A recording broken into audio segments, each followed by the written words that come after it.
सारा प्रणाम। आप देख रहे हैं सहारा समय, मेरे यानी नवजोत सूदन के साथ देश की बात में आपका स्वागत है। बिहार के मुख्यमंत्री नीतीश कुमार प्रधानमंत्री बनने की कोशिश में जुट गए हैं। नीतीश आजकल दिल्ली में विपक्ष के लोगों को एकजुट करने की कोशिश में लगे हैं। इसी कड़ी में कल उन्होंने कांग्रेस के आला नेता राहुल गांधी से मुलाकात की। आज वो लेफ्ट नेता सीताराम येचुरी से मुलाकात करेंगे। उनका आज दिल्ली में एनसीपी नेता शरद पवार और दिल्ली के मुख्यमंत्री अरविंद केजरीवाल से मुलाकात का कार्यक्रम भी है। क्या उन्हें विपक्ष का साझा फ्रंट बनाने में सफलता मिलेगी? क्या नीतीश कुमार विपक्ष की ओर से प्रधानमंत्री उम्मीदवार घोषित किए जाएंगे या बनाएंगे तीसरा मोर्चा? इसी को लेकर आज हम देश की बात में अपने एक्सपर्ट्स के साथ चर्चा करेंगे और जानना चाहेंगे कि किस तरह से ये पूरी मुहिम जो नीतीश द्वारा चलाई जा रही है वो कितनी कारगर होगी, वो पहले महागठबंधन से किस तरह से अलग होगी और किस तरह से इस मुहिम को बाकी पार्टी देखती है।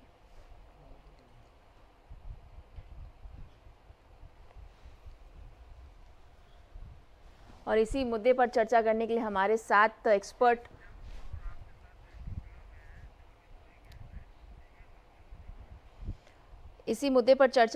हमारे साथ एक्सपर्ट मौजूद हैं।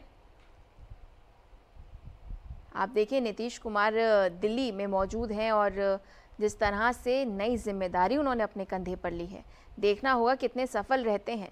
क्या कुछ रणनीति, क्योंकि नीतीश के मन में क्या चल रहा है ये जानना बेहद मुश्किल है, लेकिन जो इस वक्त देखा जा रहा है उसमें ये समझा जा सकता है कि वो क्या कोशिश करने की कोशिश कर रहे हैं और इसको किस तरह से बाकी पार्टियां देख रही हैं ये समझने की कोशिश करेंगे। खेमचंद शर्मा जी प्रवक्ता हैं, बीजेपी के स्काइप के माध्यम से जुड़े हैं। सर, स्वागत है आपका। कुछ ही देर में कांग्रेस के प्रवक्ता भी हमारे साथ जुड़ेंगे। पॉलिटिकल एनालिस्ट रवि अरोड़ा जी हमारे साथ नोएडा स्टूडियो में मौजूद हैं। सर, आपका स्वागत है। रवि जी, आप ही का रुख करते हैं और समझने की कोशिश करते हैं जिस तरह से नीतीश कुमार अब बदले बदले नजर आ रहे हैं। उन्होंने अपने सियासी दुश्मनों और साथियों को बदल लिया है। उसके बाद एक नई जिम्मेदारी उन्होंने ली है 2024 की। बड़े बड़े दावे किए जा रहे हैं। इस वक्त दिल्ली दौरे को आप किस तरह से देख रहे हैं? देखिए, नीतीश कुमार जी जब बीजेपी से अलग हुए तभी समझ में आ गया था कि कुछ बड़ा खेला होने वाला है। कहीं ना कहीं थर्ड फ्रंट की तैयारियां शुरू हो चुकी हैं और इसी मुहिम में सभी बड़े नेता कई विपक्षी पार्टियों के अब दिल्ली में लगातार चक्कर लगाने शुरू कर दिए हैं। ये उसी मुहिम में देखा जा रहा है कि जिस प्रकार से उन्होंने राहुल गांधी से मुलाकात की, शरद पवार से मुलाकात करने वाले हैं, केजरीवाल जी से मुलाकात करने वाले हैं, तो कहीं ना कहीं थर्ड फ्रंट की तैयारी है। लेकिन प्रधानमंत्री का चेहरा कौन होगा, इस पर प्रश्न चिन्ह लगता है। इस पर क्या सब एकजुट हो पाएंगे?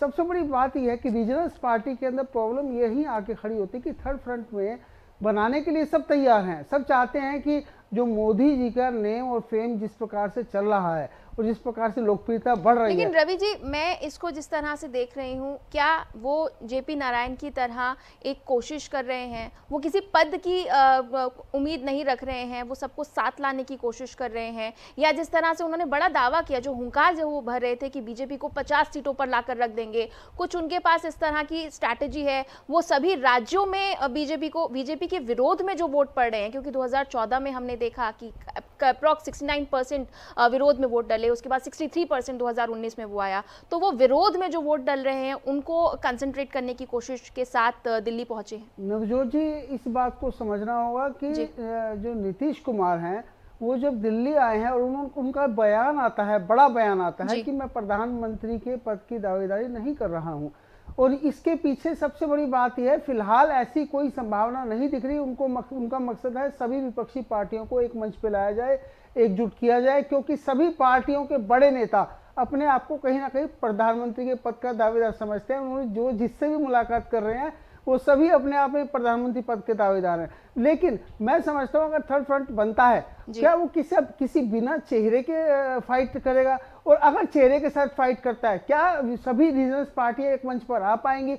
और सबसे बड़ी बात, अगर बिना चेहरे के ये फाइट करते हैं और थर्ड फ्रंट कामयाब हो जाता है तो क्या वो 5 साल की स्थायी सरकार देश को दे पाएगा? यह अपने आप में बड़ा प्रश्न है। और आज जिस प्रकार से नीतीश कुमार प्रयास कर रहे हैं, इसमें कोई दो राय नहीं कि थर्ड फ्रंट बन सकता है। लेकिन सबसे बड़ी बात यह है कि जितनी भी पार्टियां उनके साथ आ रही हैं, चाहे वो केजरीवाल जी हों, चाहे वो राहुल गांधी जी हों, चाहे वो शरद पवार जी हों, जितने भी बड़े नेताओं से वो मिले, चाहे वो लेफ्ट के नेताओं से मिले, चाहे वो ममता बनर्जी से मिले, लेकिन सभी के सभी अपने आप को कभी ना कभी पर इसी उधेड़-बुन में लगे हैं कि उनकी पार्टी चाहती है कि उनके जो राष्ट्रीय नेता हैं वो प्रधानमंत्री पद के दावेदार हैं। महत्वाकांक्षी सभी पार्टी हैं, जिस तरह से रवि जी कह रहे हैं, सभी ये चाहते हैं, सभी कार्यकर्ताओं की भी यही उम्मीद होती है कि उनके नेता जो हैं वो प्रधानमंत्री पद के दावेदार बने। चाहे वो केजरीवाल को देख लें, कांग्रेस में हम राहुल गांधी को देख रहे हैं, ममता बनर्जी भी इस तरह की कोशिश कर चुके हैं। इस बीच बीजेपी का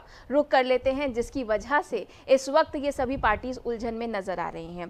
खेमचंद जी, अब आपसे समझना चाहेंगे, जिस तरह से बिहार में कड़ी टक्कर दी गई। खेमचंद जी, मैं आपके पास लौटूंगी, इससे पहले नीतीश कुमार दिल्ली दौरे पर हैं और क्या कुछ कह रहे हैं, आइए सुनते हैं। कांग्रेस सब अगर एक साथ मिल जाएंगे तो बहुत बड़ी बात होगी। देश मुलाकात हुई, बहुत अहम मुलाकात मानी जा रही है। बहुत ठीक है, इस दिशा में वो बातचीत रही। ठीक है, हमारी बातचीत पूरी हुई है।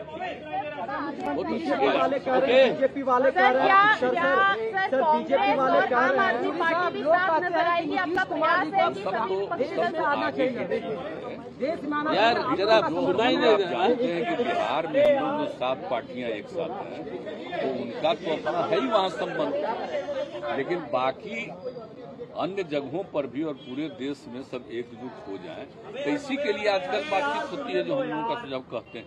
तो आगे की चीज है, कुछ समय के बाद की चीज है।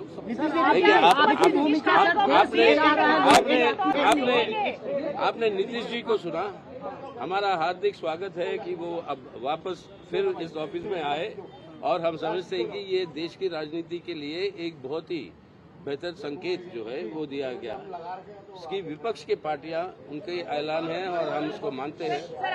विपक्ष की पार्टियों को सबको इकट्ठा होकर आज जो है हमारे देश और संविधान को बचाना है। ये सब गलत बात है। देखिए हम उसके नहीं, आप ये पूछ देते हैं आप लोग, हम इसके क्लेमेंट है ही नहीं, उसके इच्छुक भी नहीं है। हम तो सब लोगों को एकजुट करने में। देखिए पहला टास्क है जैसे इन्होंने कहा कि सबको एकजुट करें, जो भारत के संविधान को और उसकी चरित्र, एक धर्मनिरपेक्ष जनतंत्र का गणराज्य, उसको जो बचाएंगे उसके आधार पर हम जो है आगे की बात सोचेंगे। पहले सबको मुलाकात में भारत जोड़ो के यात्रा के लिए आप लोग इनवाइट किया गया। उसकी बात नहीं, हम लोग बात कर रहे हैं पूरे अपने अपने पार्टियां अपने अपने काम भी करेंगे और इकट्ठा भी करेंगे।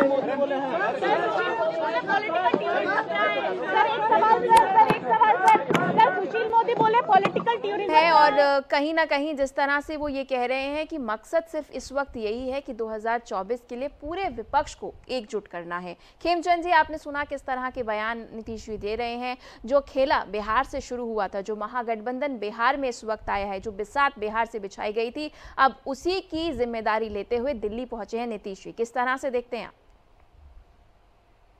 देखिए, इस समय विपक्ष में लगभग 15 से 20 प्राइम मिनिस्टर कैंडिडेट हैं और हर एक व्यक्ति अपनी अपना प्रयास कर रहा है, अपनी अपनी कोशिश कर रहा है जी। उनमें कहीं भी कोई भी ना वैचारिक सहमति है और ना ही उनमें कोई आप राजनीतिक रूप से सहमति देखेंगे। सबके सब कोशिश कर रहे हैं, सबके सब दौड़ रहे हैं कि हम प्राइम मिनिस्टर बन जाए, हम प्राइम मिनिस्टर बन जाए।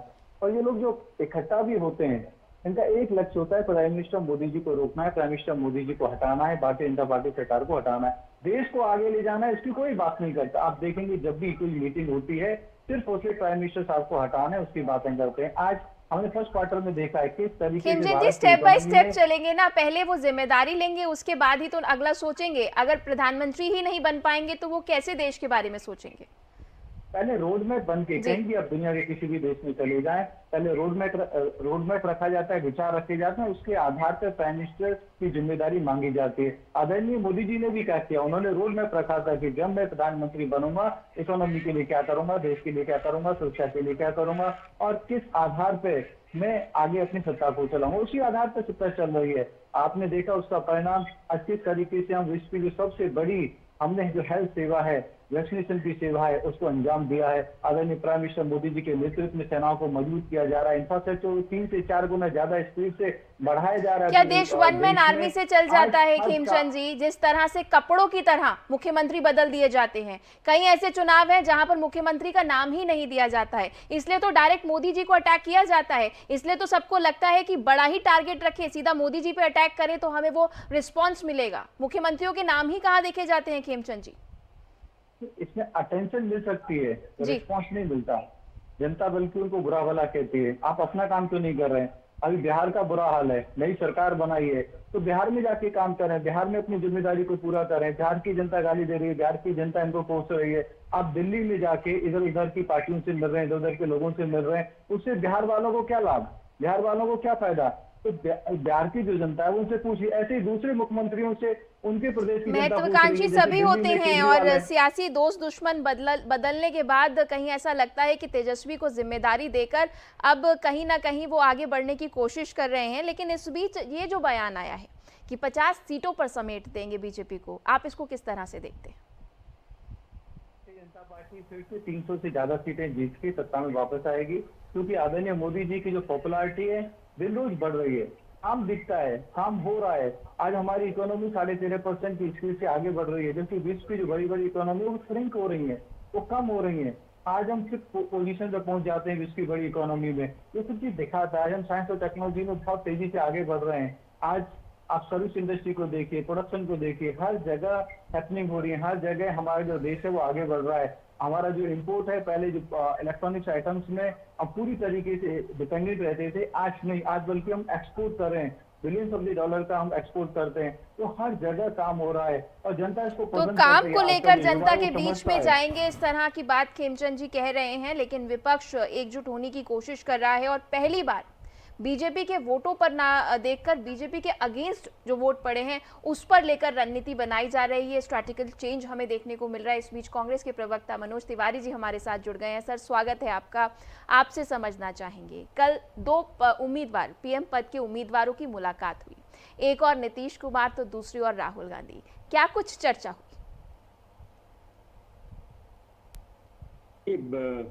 नीतीश जी बिहार के दिल्ली नेता रूप में आए हैं और आज इस तरीके की मुलाकातें की है। दूसरी बात देखिए, हमारा आश्वस्त कि भारतीय जनता पार्टी की बेरोजगारी और भ्रष्टाचार को लेकर पूरी दुनिया में हो चुकी है। मैं अभी जिस तरीके से बेरोजगारी बढ़ रही है, देश की आर्थिक अवस्था में है, किसान बहुत खराब, निश्चित रूप से जो भी समस्याओं से ये चाहता है कि किसी भी तरीके से सरकार के स्तर पर विरोध होना चाहिए और सत्ता से बाहर होना चाहिए।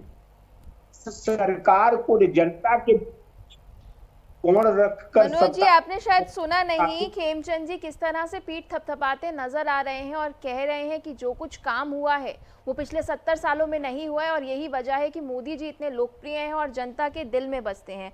एक बार रवि जी का रुख कर लेते हैं और उनसे समझने की कोशिश करते हैं। 2024 विपक्ष के लिए आसान नहीं है, लेकिन कोशिश तो करनी ही होगी और कहीं ना कहीं जिस तरह से अब ये नई स्ट्रैटेजी पर काम किया जा रहा है, उन वोटों पर ध्यान दिया जाए जो बीजेपी के खिलाफ डाले जा रहे हैं और कहीं ना कहीं वो परसेंटेज कहीं ज़्यादा है। और अगर देखा जाए स्टेट वाइज, अगर क्षेत्रीय पार्टी जो है, रीजनल पार्टीज जो हैं वो वहाँ कंसंट्रेट हो जाती हैं तो ये इतना भी मुश्किल नहीं होगा। लेकिन सवाल ये है कि नीतीश के पास कौन सी जादू की छड़ी है जो वो घुमाकर सबको एक साथ ले आएंगे एक मंच पर। सबसे बड़ी बात यह है कि नीतीश कुमार जी जिस प्रकार से प्रयास कर रहे हैं जी, और अब उनकी मुलाकात केजरीवाल जी से भी होनी है, शरद पवार जी से भी होनी है, तो मैं समझता हूं अब आम आदमी पार्टी जैसी जिस प्रकार से केजरीवाल खुद को अपने आप को, क्योंकि उनकी पार्टी लगातार पिछले कई दिनों से आप देख रहे हो लगातार बयान आ रहे हैं और लगातार जिस प्रकार से बीजेपी और आम आदमी पार्टी में फाइट चल रही है, तो उसमें वो केजरीवाल को कहीं ना कहीं इस समय प्रधानमंत्री का दावेदार मानती है, क्योंकि वो अब रीजनल से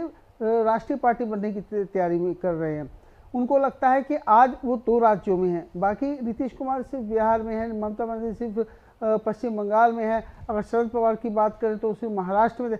तो इन सब चीज़ों को देखें, अब जिस प्रकार से अब लेफ्ट के नेता से मिले या ये सब मिलना मिलाना तो चलता रहेगा। सच ये है कि इस फ्रंट को बनाने के बाद इनका नेतृत्व कौन करेगा, इनका प्रधानमंत्री पद का दावेदार किसको बनाया जाएगा, क्या उस पर सबकी रजामंदी हो पाएगी, और अगर हो भी जाती है तो क्या वो अलायंस कर एकजुट होकर लड़ पाएंगे, और लड़ने के बाद अगर उनके पास जो है जादुई आंकड़ा आ भी जाता है तो क्या प्रधानमंत्री पद के नाम पर क्या समक्ष विपक्ष एकजुट हो पाएगा, ये अपने आप में बड़ी बात है। इस बीच आपसे ये भी समझना चाहूंगी, नीतीश कुमार का क्या रोल इस वक्त नजर आ रहा है, किंग मेकर का, या वो खुद किंग बनना चाहते हैं, क्योंकि वो लगातार ये कह रहे हैं कि वो पीएम उम्मीदवार नहीं है। देखिए ऐसा है, ये तो स्पष्ट है कि नीतीश कुमार का यह खेल जो है वो प्रधानमंत्री पद के दावेदारी के लिए ही है, और वो आज से नहीं है, काफ़ी पुरानी उनकी इच्छा है कि वो चाहते हैं कि वो आगे आए, और ये सभी जग जाहिर है। कई बार इस बात को न सिर्फ वो बल्कि उनकी पार्टी के नेता भी ये जग जाहिर कर चुके हैं कि वो प्रधानमंत्री पद के दावेदार हैं। लेकिन आज जिस प्रकार से वो कह रहे हैं कि प्रधानमंत्री पद के दावेदार नहीं है, तो मैं इसी बात को नहीं मानता, क्योंकि बेशक कह रहे हैं लेकिन वो चाहते हैं पहले विपक्ष एकजुट हो, उसके बाद अपनी बात को मजबूती से रखा जाए, क्योंकि जब तक विपक्ष मजबूत नहीं होगा, अगर वो यही कहते रहे कि जो है मुझे प्रधानमंत्री पद का दावेदार हूं मैं, तो वो किस प्रकार से कह पाएंगे, जबकि बहुत सारी प्रदेशी पार्टियां उनको एक साथ लेना। जी बेशक, उनका जो हम देखें तो बिहार तक ही वो सीमित है, और वहां पर भी कितने नंबर्स, वो बीजेपी को 50 सीटों पर समेटने की बात कर रहे हैं, जो बिहार में भी उनके पास 50 सीटें नहीं हैं। तो कहीं ना कहीं ये जो बयान आ रहा है वो अपने आप में हम देख रहे हैं, इसको लेकर भी उनका मजाक बनाया जा रहा है। लेकिन इस बीच केजरीवाल की अगर बात की जाए तो बीजेपी को चैलेंज देते केजरीवाल नजर आ रहे हैं। किमचंद जी, आपसे समझना चाहेंगे, दिल्ली, पंजाब और अब गुजरात में जिस तरह से केजरीवाल लगातार एक्टिव नजर आ रहे हैं और सीधा अटैक वो प्रधानमंत्री पर कर रहे हैं, उनके पास खोने के लिए कुछ नहीं है, और कहीं ना कहीं यही वजह है वो इसलिए सीधा अटैक कर रहे हैं। अब बीजेपी को चारों तरफ से घेरने की कोशिश की जा रही है। आप केजरीवाल को कितना बड़ा आप अपने लिए खतरा मानते हैं? देखिए, केजरीवाल जी को मान सम्मान दिल्ली ने दिया, लेकिन दिल्ली के लिए उन्होंने कुछ नहीं किया। अब वो पूरी तरीके से एक्सपोज हो चुके हैं। शराब घोटाले में हजारों करोड़ रुपए की उन्होंने कमाई की है, और अभी स्टिंग ऑपरेशन ने साफ साफ दिखा दिया कि इस तरीके से सेटिंग की गई कि हम आपका जो कमीशन है वो 2% से बढ़ा के 12% कर देते हैं, आप 6% सीधा ब्लैक में हमें दीजिए। कल एक्सक्यूज नंबर 13 है, उन्होंने साफ साफ बताया, उनके पिताजी ने साफ साफ बताया कि हमसे ब्लैक में 6% कमीशन वापस मांगा जाता है, और हमने बहुत ही रकम दी, और हम कैसे व्हाइट को ब्लैक में कन्वर्ट करके लगातार इनको पैसा दें। अब दिल्ली की जनता देख रही है कि शराब के घोटाले में ये फंस चुके हैं, पूरी तरीके से फंस चुके हैं, इधर उधर की बातें कर रहे हैं, दिल्ली में बातें नहीं करते, गुजरात में जाके बयानबाजी करते हैं। एक मिनिस्टर महीने से जेल में पड़ा हुआ है, उसको जमानत तक नहीं मिल रही है, लेकिन फिर भी उसको कट्टरवादी ईमानदार कहते हैं। मनीष सिसोदिया जी जेल जाने वाले, उनको कट्टरवादी ईमानदार कहते हैं। संदीप, हम सभी जानते हैं उन्होंने किस तरीके से हमारी महिलाओं के साथ अत्याचार किया, और मात्र राशन कार्ड बनाने के लिए उन्होंने कंप्रोमाइज करने की बात रखी, और सीएम साहब उन पे एक्शन लेने की बजाय महिला को लेकिन जिस तरह से वो मोदी जी के समांतर अपने आप को खड़ा कर रहे हैं और पीएम दावेदार अपने आप को कह रहे हैं, और कह रहे हैं कि जितना आप एजेंसीज का दुरुपयोग उनके खिलाफ कर रहे हैं उतना उनका वोट परसेंटेज बढ़ रहा है, क्या आप इससे इत्तेफाक रखते हैं? ये तो उनके मुंगेरी लाल के हसीन सपने हैं, वो जल्दी टूटने वाले हैं। दिल्ली ने उनको मान सम्मान दिया, दिल्ली उनको धरातल पे लाने वाली है।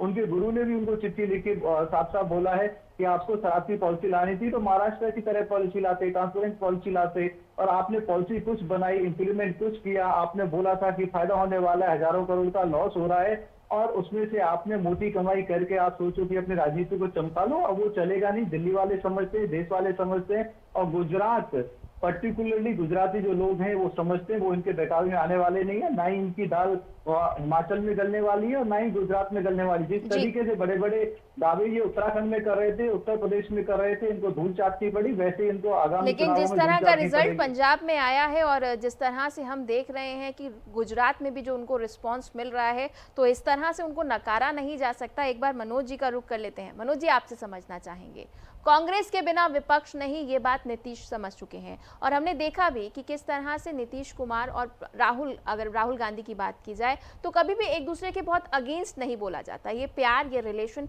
देखा जा चुका है। लेकिन अब जब राहुल गांधी को दोबारा से लॉन्च किया जाए, हल्ला बोल के बाद भारत जोड़ो अभियान, तो क्या राहुल गांधी इस वक्त अपने आप को पीएम उम्मीदवार के अलावा नीतीश कुमार को एज अ पीएम उम्मीदवार देखेंगे और उनको सपोर्ट करेंगे?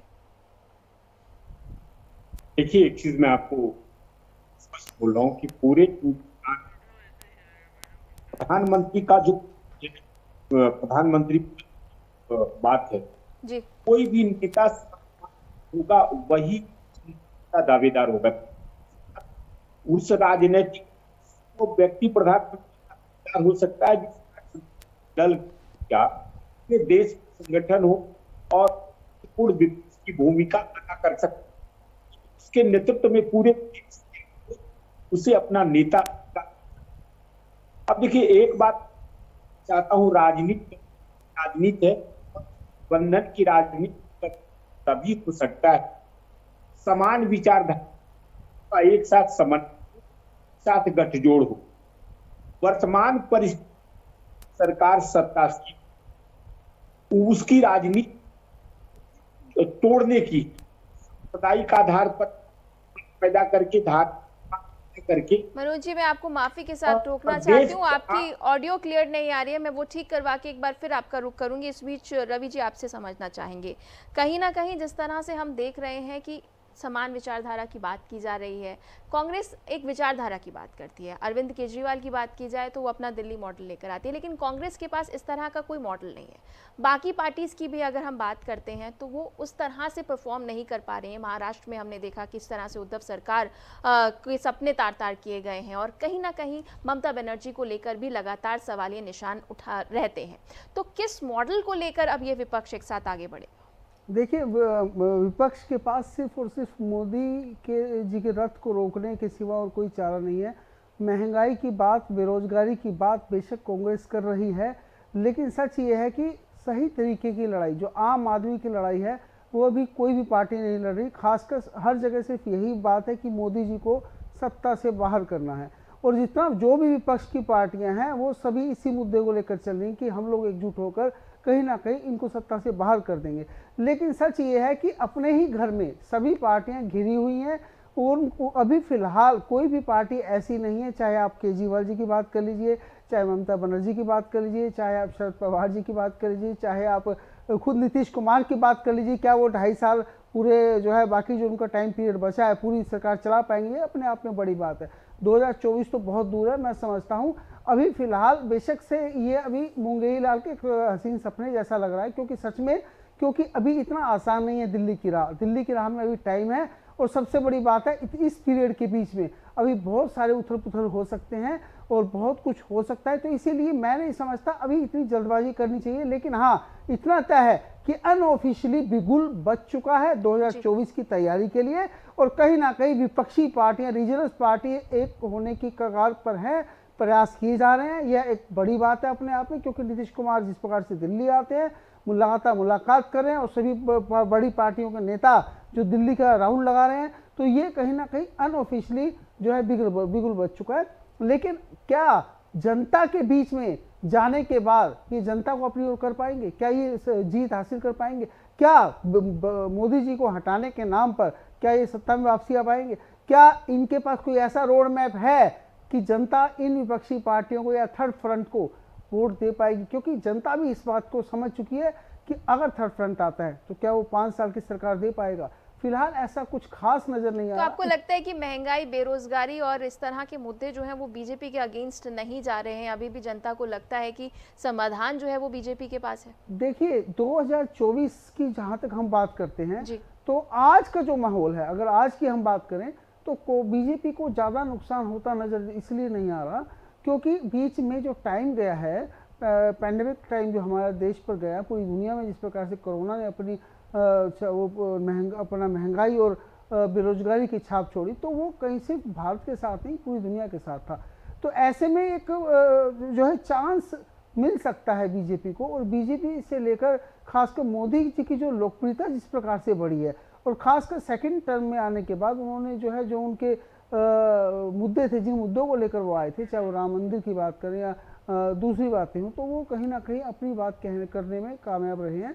तो इस बात का फायदा उन्हें मिल सकता है, और खासकर जिस प्रकार से उनकी कार्यशैली तो है रोड काम मैप करने की। लगातार रवि जी आप जिस तरह से कह रहे हैं, और जितना मैं समझ पा रही हूँ तो ऐसा लगता है कि अब स्टेट वाइज जो है वो ये इलेक्शन लड़ा जाएगा, बिना किसी चेहरे के इलेक्शन लड़ा जाए। अपने अपने स्टेट्स में आप कंसंट्रेट करें सीट्स, और जो बीजेपी के खिलाफ वोट डाले जा रहे हैं अगर उस पर कंसंट्रेट किया जाए तो टक्कर दी जा सकती है। इस तरह की स्ट्रैटेजी कहीं ना कहीं नजर आ रही है। इस बीच बीजेपी का रुख कर लेते हैं और आपसे समझने की कोशिश करते हैं। जिस तरह से लगातार हम देख रहे हैं कि एक के बाद एक कई आरोप आप पर लग रहे हैं, जिसमें एजेंसीज का दुरुपयोग भी है, और ये भी एक बड़ा रीजन हो सकता है क्योंकि सबको डर सता रहा है और उनको लगता है कि अब वक्त आ गया है, अगर एक्शन नहीं लिया गया तो कहीं ना कहीं उनके नेता भी जेल में होंगे और सत्ता का डर रहेगा। एक इस तरह का एग्जाम्पल जिस तरह से जेपी नारायण पद की किसी तरह की चिंता ना करते हुए विपक्ष को एकजुट ला रहे थे, तो नीतीश को नाराज करके कहीं आपने अपने लिए 2024 में एक मुश्किल तो नहीं खड़ी कर दी? खेमचंद जी, आप जेपी जी से नीतीश जी को कंपेयर ना करें। जेपी जी की महान शख्सियत है और उनका तो नीतीश जी के साथ तो आप गठबंधन में थे, और क्या आपको लगता है कि वो महान नहीं थे? अभी कुछ महीने पहले तो आप उनके गुणगान गा रहे थे। महान होना और एक उचित होना, दोनों में बहुत फर्क है जी। जेपी जी महान थे और उन्होंने सभी विचारधारा के लोगों को अपने साथ मिलाया। भारतीय जनता पार्टी ने भी उनका साथ दिया। भारतीय जनता पार्टी और बहुत सारे दलों का विचार नहीं मिलता था, लेकिन सब लोग इकट्ठा हुए और उस समय जो शक्ति उस समय जो सत्ता में थी, उन्होंने पूरी तरीके से डेमोक्रेसी को खत्म करने का काम किया, किल करने का काम किया, दबाने का काम किया, इसीलिए वो शक्ति उभरी। लेकिन आज क्या है, आज डेमोक्रेसी सही से फंक्शन कर रही है, सबसे अच्छे तरीके से फंक्शन कर रही है, जिस तरीके से फंक्शन करना चाहिए उस तरीके से कर रही है। आज जिन लोगों ने चोरी किए हैं, घपले किए हैं, घोटाले किए हैं, वो डरे हुए हैं। आम व्यक्ति नहीं डरा हुआ, आम व्यक्ति खुश है, जो ईमानदार व्यक्ति है वो खुश है। आम आदमी महंगाई और कहीं ना कहीं भ्रष्टाचार आप कह रहे हैं नजर नहीं आ रहा, लेकिन महंगाई और बेरोजगारी से जरूर वो त्रस्त है, और भ्रष्टाचार से ज्यादा उसको ये मार पड़ रही है। लास्ट रिएक्शन में एक बार मनोज जी का भी चाहूंगी। मनोज जी, जिस तरह से ये इल्जाम लगाया जा रहा है और ये कहा जा रहा है कि जनता खुश है, आप कुछ भी कर लीजिए, वोट जनता मोदी जी को देगी, आप किस तरह से देखते हैं? 10 सेकंड में आपका लास्ट रिएक्शन। देखिए, लोकतंत्र में जनता, भारत की जो मौलिक समस्या, नौजवानों के रोजगार, भारत की अर्थव्यवस्था बिल्कुल है और किसान बिल्कुल बदहाल स्थिति में। इन सारी चीजों का समन्वय अगर देखा जाए तो सरकार बढ़ रही है, और भारत की जो है व्यवस्था के तहत भारतीय जनता पार्टी की सत्ता की बहुत स्थिति है और निश्चित है। और मैं बहुत नेता इसलिए जनता भारतीय जनता पार्टी के सकते हैं क्योंकि भारतीय जनता पार्टी को दल नहीं है, ये मोदी और शाह जी की युगल जोड़ी है। कहीं ना कहीं मनोज जी, जिस तरह से इल्जाम ये लगाया जा रहा है, बेशक मैं जितनी आपकी बात समझ पा रही हूँ आपको भी रोकना चाहूंगी, मेरे पास समय की कमी है, और इस बीच हम यही देख रहे हैं कि 2024 के लिए कहीं ना कहीं शुरुआत कर दी गई है। एक और राहुल गांधी की भारत जोड़ो यात्रा, तो दूसरी ओर नीतीश जिस तरह से दिल्ली में आकर विपक्ष को एक साथ ला रहे हैं। अब बीजेपी क्या कुछ चाल चलती है, बीजेपी किस तरह से इन सभी चालों का जवाब देती है? क्या 2024 के लिए जिस तरह से अब बैठक और मंथन हो रहे हैं वो कारगर होंगे? जनता किसकी तरफ जाती है, इस सब को देखने के लिए इंतजार करना होगा। फिलहाल आप सब हमारे साथ चर्चा में जुड़े, खेमचंद जी आपका धन्यवाद, रवि अरोड़ा जी आपका धन्यवाद, और मनोज तिवारी जी आपका भी धन्यवाद। देश की बात में फिलहाल इतना ही। सहारा प्रणाम।